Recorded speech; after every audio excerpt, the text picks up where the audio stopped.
Hello everyone, welcome to my channel. My name is Xony, and today we're going to have some more stories from Reddit. But before we start, it would be so much appreciated if you would subscribe to my channel, like the video if you enjoy it, and maybe leave a comment down below. These simple clicks would mean a lot to the future of this channel and really reward the effort that I put in every day. And now, without further ado, let's go. Today's story is about instant karma. Oppie's wife is completely freaking out after she cheated on him and then got diagnosed with a rare autoimmune disorder that she needs medication for in order to save her life. Now let's get to today's stories to find out what happened. My wife of 19 years told me about her friend setting up on a blind date. She had a girls' night out with her friend, T. Set her up, apparently with a guy that she had slept with a few weeks earlier. T was hooking up with someone else and set my wife up with the past hookup. My wife went out at 7:00 p.m. and came home around 3 in the morning. The confession came completely out of the blue. She said she was sorry and wanted to work on our marriage. There were waterworks and lots of begging for forgiveness. She said that nothing happened between her and the guy because T had slept with him. She knew agreeing to meet the guy was wrong and going to meet him was even worse. I didn't believe that nothing happened like she said. She also said that the guy works at a sawmill and you make more money. That's why it was the better option.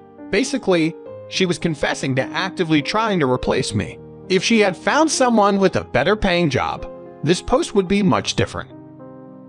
Not long after the girls' night out and before the confession, my wife and T had a total meltdown of their friendship. Suddenly, they went from best friends to T is a liar and a manipulative, jealous person, according to my wife.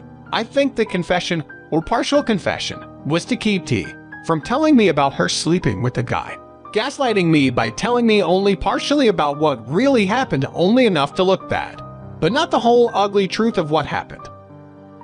Honestly, I didn't need to be told everything that happened. Her story didn't add up. The holes in the story were too big. Little coincidences that occurred around that time put everything in perfect focus. When she told me about it, I lost all feelings for her. I just went numb. Didn't even get angry. I'm done just working on my exit strategy at this point. Getting financials in order, finding a place to move into, etc.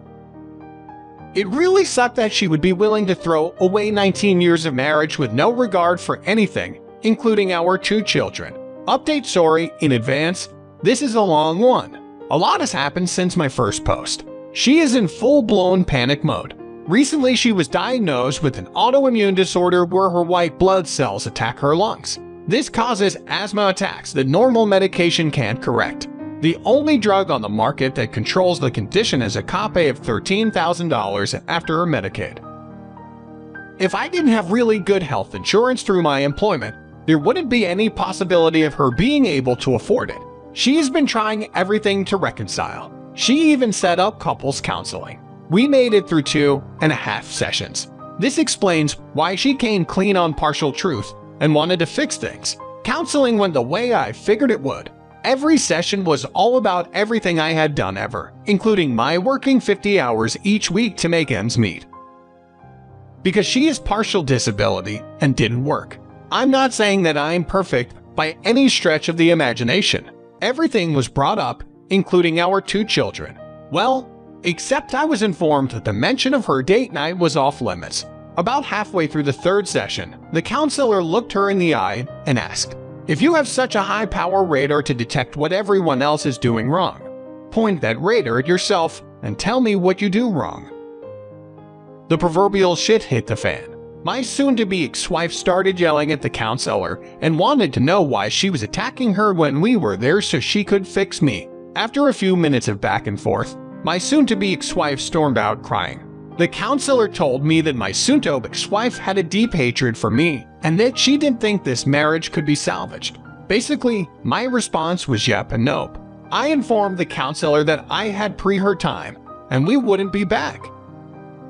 She offered me individual counseling. I informed her that I probably would need it in the future and proceeded to tell her about the taboo topic. Needless to say, it didn't surprise her and confirmed my suspicion. Needless to say, the entire trip back to the house was about what a quack the therapist was. I've basically been on autopilot. Whenever I'm at the house, I refer to it as the house because it isn't a home anymore. I moved into the spare bedroom. As far as I'm concerned, I may be married, but I no longer have a wife.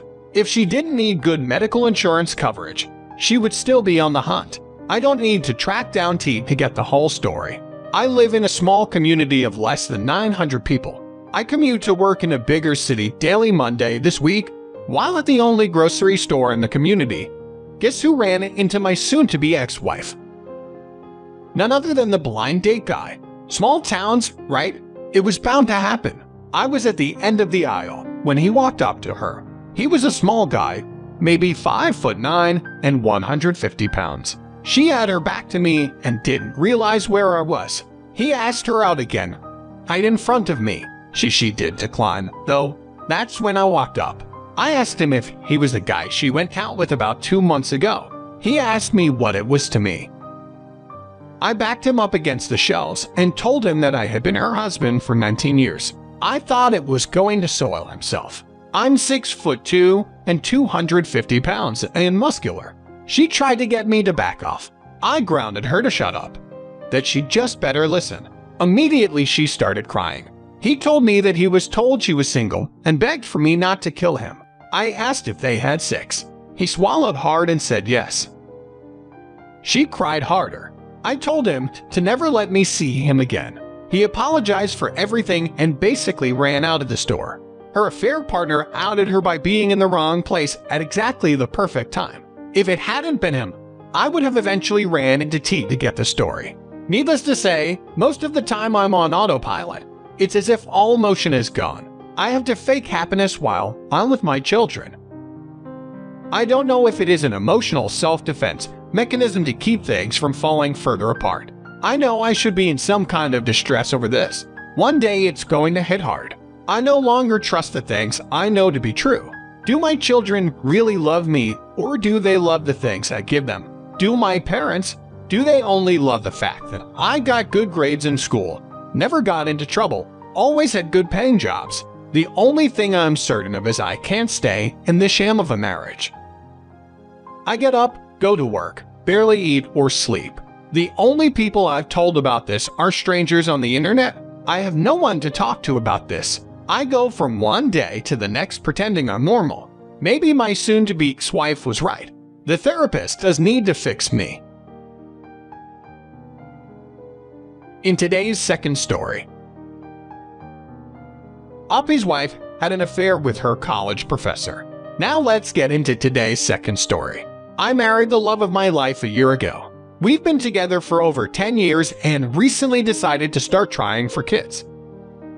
However, after trying a bit, we decided to wait until after the new year. This is what happened to me. We both were off early by chance and arrived home at the same time. Since it was nice and early in the afternoon, we decided to go on a hike before dinner. But before we figured a shower would be nice. She showered first, and when I got out of the shower I found her still naked in the bed. We had passionate and good sex, and didn't even make the run after all. Because of pillow talk, we had dinner, and afterwards we on the couch next to each other, cozy with a blanket. She is a massive fan of some TV shows, which I don't care for, so I sat with a laptop and watched Netflix at the same time. While she was watching TV, she was texting her friends. We were often like that. But after the lovely afternoon, we were sitting extra close to each other. She didn't realize, however, that when my episode finished, I could easily see her mobile screen and see what she was typing. I saw my name in her text, and that she was feeling so guilty that she couldn't remember the first time. But the second time was my fault. I got some grasp of information, but was not entirely sure what was up.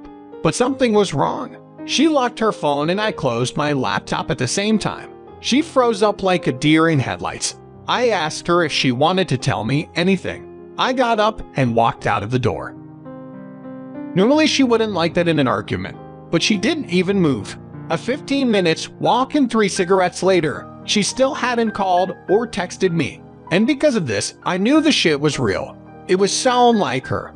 I walked back home and she smiled at me as I came in. I turned towards the kitchen, grabbed a bottle of whiskey and another of the red wine bottles she was drinking and walked back. She held up her wine glass, and I poured a good full glass, and did the same for my whiskey. The faint hope in her eyes disappeared when she realized that I really did know. She told the entire story.